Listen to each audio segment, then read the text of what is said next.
Bir dəfə İmam Sadiq əleyhissalam dövründə bir nəfər kişi getdi anasını Kəbəni tamam apardı, bütün həcc əməllərini yerinə yetirdi, anası da yeriyə bilmirdi, kürəyində aparırdı onları.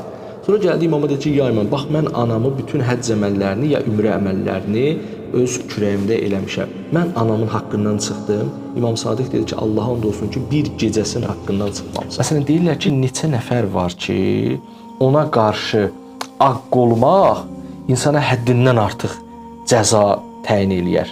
Bu insafən deyilmiş məsələ deyil, ontoloji olaraq, real olaraq bunun bir həqiqəti var.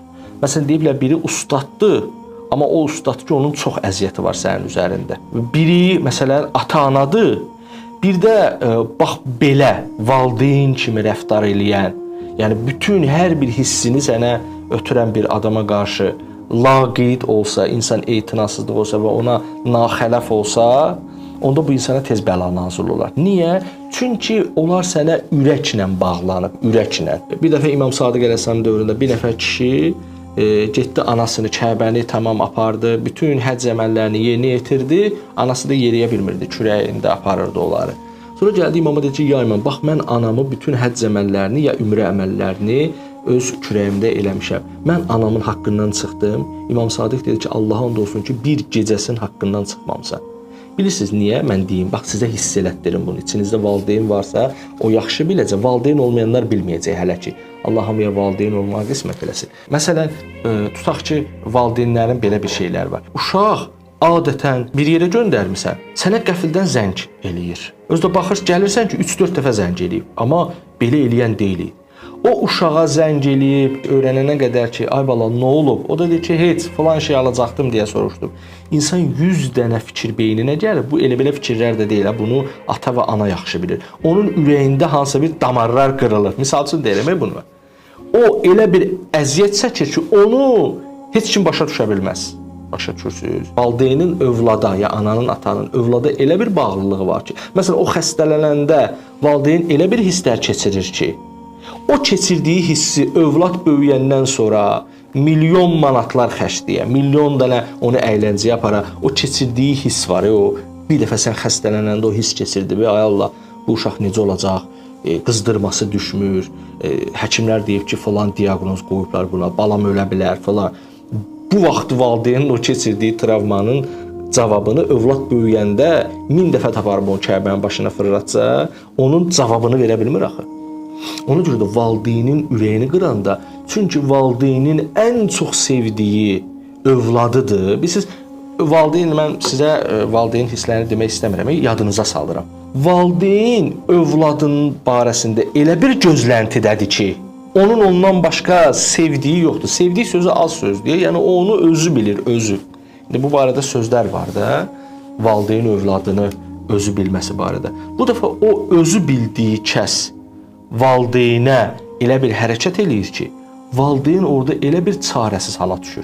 Yəni sənin ən yaxınının, ən sevdiyinin sənə elədiyi belə bir şey qalır çarəsiz valideyn ki, ona bilmir nifrin eləsin, qəlbini də qıra bilmir.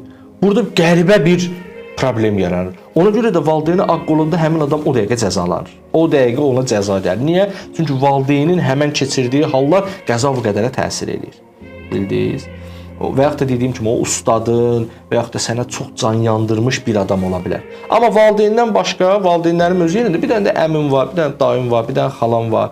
Onlara qarşı da eləsəm, onların da cəzası var. Adam qonşuya qarşı da pislik eləsə, buna görə də insan cəzalanar. Amma da xala, bibi, əmi, dayı bunlar da o cürə deyil. Çünki onlar valideyn qədər səndən gözləntisi yoxdur axı. Bu gözləntidə psixoloji gözlənti deyil, sözün həqiqi mənasında ruhani bir məsələ. Gördünüz, ontoloji olaraq da. Ona görə Quran buyurur ki, valideynə uf da deməyin, uf. İmam buyurur ki, ufdan balaca söz olsaydı onu da deyərdi. Niyə? Çünki amanın bir günüdür. O səndən gözlər. Hətta hədislərdə var ki, valideyni dünyasını dəyişən adamlar, valideyni yad eləməsə, valideynini sevindirməsə, valideynini xidmət eləməsə, yenə də ağ valideyn olub.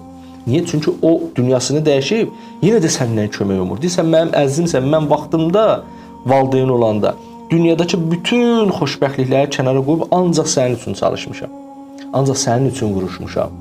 Yəni valideyn ancaq övladını fikirləşir. Övladdan başqa heç bir şey valideyn üçün mühüm olmur. nəyə desən dəyişməyə hazırdır. Hər şeyini verməyə hazırdır övlad üçün.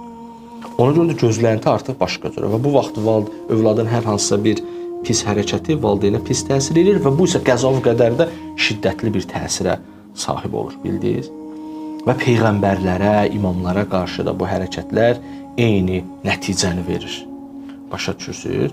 Ona görə də belə deyil ki, valideyn mənə çox əziyyət çəkib ona görə. Elə övlad var ki, valideynin fiziki çəkdiyi əziyyətdən 10 dəfə artıq eləyib. Məsələn, bir valideyn uşağını böyüdüb 18-20 yaşına qədər, oğlu da, məsələn, oğlu. Hesablasan ki, onu ömür boyu, məsəl üçün, 100 min manat pul xərcləyib. Övlad böyüyəndən sonra gedib yaxşı işləyib, valideynə hesablasan 10 ildə valideyni 500 min manat xərc çəkib. Onu ən yaxşı şəraitdə saxlayıb. Bütün xəstəliklərini həll edib. Onu aparıb dünyanı gəzdirib. Belə fiziki cəhətdən hesab tuta biləsən, övlad valideynə onun elədiyindən daha artıq işlər görüb. Onda görəsən, əvəz olublar. İmam Sadiq deyir, and olsun Allaha bir gecəsinin haqqını ödəməmsən. Çünki o bir gecə çəkdiyi o hisslər var, hisslər. Söhbət fiziki əziyyət deyil. Valideyn o bir gecə uşağı saxlayanda nə olur ki, nə əziyyət çəkib ki? Yəni o deyil də demək istəyirəm. Keçirdiyi hisslərlə bərabərdir. Ona görə deyir ki, siz onu bilə bilməsiniz.